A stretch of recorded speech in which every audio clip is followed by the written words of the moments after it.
Жидегүл 3 баланын энеси. Анын ортончу уулу изилдөөгө катышып, канынан коргошундун жогорку концентрациясы табылган.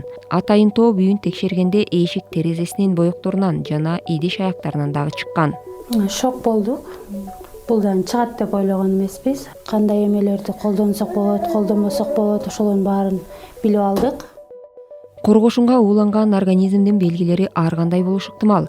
Аны дароо эле так айырмалай билүү мүмкүн эмес. Азыр мында жыл сайын балдар аябай көп ооруп атышат. Даже эмне менен ооруп атканда кээде биле албай калат. Доктурлар ушул изилдөө жүрүп аткандан кийин угуп көрүп, анан ойлонуп калдым. Чын эле балдар ушу ууланып аткан окшойт. Коргошуун суу куурларынан тартып, косметикалык каражаттарда, керек болсо балдардын оюнчуктарында дагы кездешет.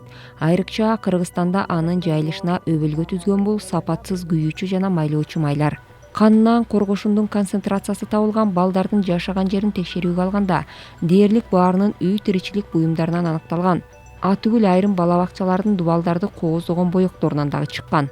Элестетиңиз, ушу коргошуну бар идиш аяк менен колдонуп атсак, коргонушу бар оюнчуктар менен балдарыбыз ойноп атса, анан организмге кирет. Үй бүлө болобу, же болбосо бала бакча болобу, деги эле ким болбосун, краскаларды алып атканда тийиштүү сертификаты барбы жокпу карап, продуктларын алганга аракет кылышыбыз керек. Изилдөөгө республиканын 18 аймагынан 1 жаштан 6 жашка чейинки 930 бала катышкан.